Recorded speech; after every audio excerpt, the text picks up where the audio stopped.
పల్నాడు జిల్లా వినుకొండ పట్టణంలోని ప్రభుత్వ చీఫ్ విప్ కార్యాలయంలో శ్రావల్యపురం మండలం సమీక్షా సమావేశం జరిగింది. ఇందులో పాల్గొన్న ప్రభుత్వ చీఫ్ విప్ జీవి ఆంజనేయులు మాట్లాడుతూ పాలన ప్రజల చెంతకు చేరాలన్నారు. ప్రజాప్రతినిధులు, మండల గ్రామ స్థాయి టీడీపీ నాయకులు, అధికారులు సమన్వయంతో ప్రజలకు మెరుగైన సేవలు అందించాలని సూచించారు. పేదరిక నిర్మూలనే లక్ష్యంగా కూటమి ప్రభుత్వం ప్రవేశపెడుతున్న సంక్షేమ ఫలాలు లబ్ధిదారులకు అందజేయాలని చెప్పారు. ఈ క్రమంలోనే సంక్షేమ అభివృద్ధి కార్యక్రమాలను ఇంటింటికి తీసుకువెళ్లాలని జీవి ఆంజనేయులు, పార్టీ నాయకులు, ప్రజాప్రతినిధులు తీసుకువచ్చిన ప్రజా సమస్యలను అధికారులు సత్వరమే పరిష్కరించాలని తెలిపారు.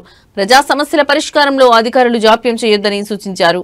మెరుగైన సేవలు అందించాలంటే మీరు యాక్టివ్గా పనిచేయాల్సినటువంటి అవసరం ఉంది.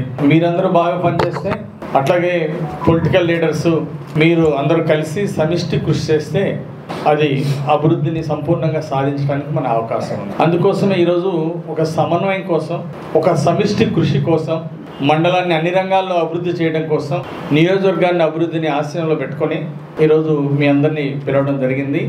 ముఖ్యంగా సంక్షేమ పథకాలు, సూపర్ 6 పథకాలు అందించడంలో సమన్వయం ఉండాలి. అలాగే సర్టిఫికెట్స్ ఏమైనా కావాలంటే ఇచ్చే దాంట్లో ఉండాలి.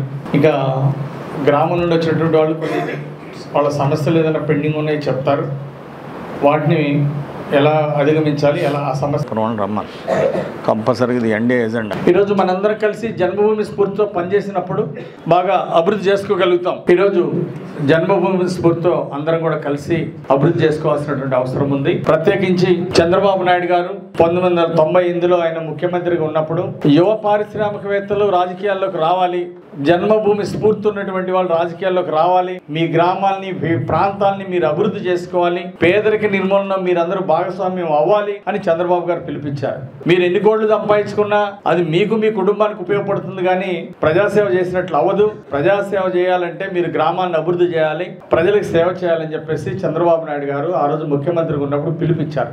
ఆ పిలుపు అందుకొని నేను రాజకీయాల్లోకి వచ్చాను. అంటే నాకు 15 రాష్ట్రాల్లో వ్యాపారం ఉన్నప్పటికీ, 5,000 మంది కంపెనీలు ఎంప్లాయీస్ ఉన్నప్పటికీ, ఆ బిజినెస్ గ్రోత్ కంటే కూడా నా జన్మభూమి రుణం తీర్చుకోవడం నాకు ముఖ్యమని చెప్పేసి అది మా టీం మెంబర్లకు బాధ్యత అప్పచెప్పి నేను వచ్చి ఇక్కడ ప్రజలకు సేవ, అభివృద్ధి సాధించగలుగుతామని మీ అందరికీ నేను మనవి చేస్తున్నా. ఎందుకంటే ఎంప్లాయీస్ని నేను గౌరవిస్తాను, మా వాళ్ళు గౌరవిస్తారు. ఎంప్లాయీస్తో కలిసి పనిచేస్తాం, మా సపోర్ట్ ఇస్తాం, మా సహకారం ఇస్తాం, మీ కష్టాలు అర్థం చేసుకుంటాం.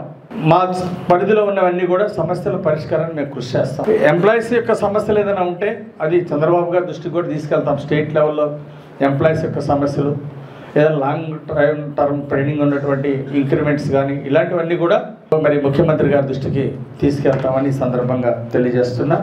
అదేవిధంగా నా సపోర్ట్ ఏ విధంగా అయితే మీకు ఇస్తానో అలాగే మీ నుండి కూడా అలాంటి సపోర్టు, సహకారాన్ని నేను ఆశిస్తానని మీ అందరికీ గుర్తు చేస్తున్నా. ఎక్కువ సపోర్ట్ చేస్తాను, అలాగే మీ నుండి కూడా సహాయ సహకారాలు ఎక్స్పెక్ట్ చేస్తాను. అలాగే ఆ విధంగా ఇప్పుడు గ్రామ అభివృద్ధి